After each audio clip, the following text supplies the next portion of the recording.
Telugu Desam party అంటే మహావృక్షం వంటి పార్టీ. తెలుగువారు దృఢంగా నమ్మే పార్టీ. తెలుగుదేశం పార్టీ అంటే తెలుగువారి ఆత్మగౌరవాన్ని కాపాడిన పార్టీ. మన తెలుగువారి ఆత్మగౌరవాన్ని ఢిల్లీ నడివీధుల్లోనూ మహా గళమిప్పి ప్రపంచ దేశాల్లో తెలుగువారంటే నిరూపించిన పార్టీ తెలుగుదేశం పార్టీ. ఇప్పుడు మనకు పథకాలని కానీ, డెవలప్మెంట్స్ కానీ, రోడ్లు కానీ, భవనాలు కానీ ఏది కట్టాలన్నా సరే మన చంద్రబాబు నాయుడు వల్లే అవుతుంది. ఎందుకంటే ఆయన ప్రతి ఒక్కరితోని 5 సంవత్సరాల పదవిలో ఉన్నా లేకపోయినా సరే పోరాడి ముందుకు సాగించి ఈ రోజు పదవి దక్కించుకున్నామంటే మన పేద పిల్లల కోసం, పేద విద్యార్థుల కోసం, రిమెంబర్ల కోసం, అన్నిటి కోసం చంద్రబాబు నాయుడు చేసినట్టుగా ఎవరు చేయలేరు. ఎందుకంటే ఆయన చేసిన ప్రతి ఒక్క పని కూడా 10 మందికి ఉపయోగపడేది. మనకు చాలా మంచి పనులు చేస్తాడు. ఇప్పుడు కూడా చెయ్యగలడు, చేస్తాడు కూడా.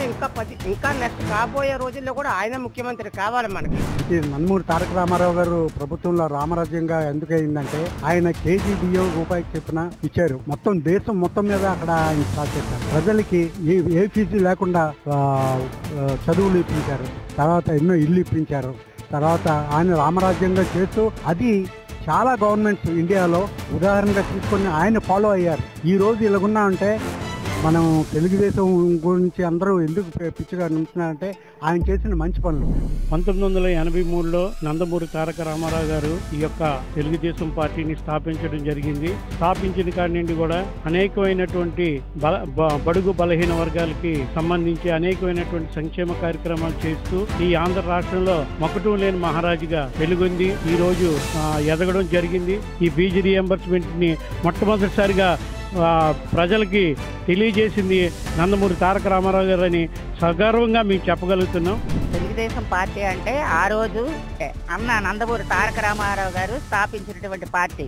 తర్వాత ఇప్పుడు రేషన్ బియ్యం ఉన్నాయంటే ఈ కాంగ్రెస్ వాళ్ళు, వైసీపీ వాళ్ళు, ఇతర పార్టీలన్నీ కూడా మేమిచ్చామన్నారు. అది తప్పు. ఒక అడుగు వెనకేసి వెళ్తే ఎవరు ఇచ్చారు అన్నది అందరికీ తెలుసు. మన చంద్రబాబు నాయుడు గారు విజనరీ నాయకుడు. ఆయన మన ఆంధ్రప్రదేశ్ ని స్వర్ణాంధ్రప్రదేశ్ గా చేయాలని, భావితరాలకి భవిష్యత్తునివ్వాలని ఒక సంకల్పంతో ఆయన ముందుకెళ్తున్నారు. ఆయన అడుగుజాడల్లో మనం అందరం కూడా నడవాలని నేను అందరినీ కూడా కోరుకుంటూ సెలవు తీసుకుంటున్నాను. ఇవాళ రకరకాలుగా చెప్తుంటారు, రకరకాలుగా మళ్ళీ మా వైఎస్ జగన్ అన్నాడు 35 ఏళ్ళు వేస్తాను, 10 ఏళ్ళు వేస్తానని. ఏది ప్రజలు ఏం చేశారు? 5 ఏళ్ళకే పడకొట్టి పారేశారు. ఎందుకు పారేశారు? నువ్వు అభివృద్ధి చేయలేపో, దోచుకోవడం నీ అలవాటు అయిపోయింది. అందువల్ల ప్రజలకు కూడా మంచి అనుభూతిని ఇచ్చారు కాబట్టి ప్రజలందరూ తెలుసుకున్నారు. అందుకే అన్న బాటలో నడుస్తున్న చంద్రబాబు నాయుడు గారికి మళ్ళీ ఇవాళ పట్టం కట్టారు. ఇదే కాదు, నెక్స్ట్ ఇంకో 5 ఏళ్ళు కూడా ఇలాగే గవర్నమెంట్ వెళ్తుంటే పథకాలు అన్నీ అందుతుంటాయి, ప్రజలకి అన్ని అందుబాటులో ఉంటాయి. మళ్ళీ చంద్రబాబు నాయుడు గారు సీఎం గారు అవుతారని మేము తప్పగా కోరుకుంటున్నాం.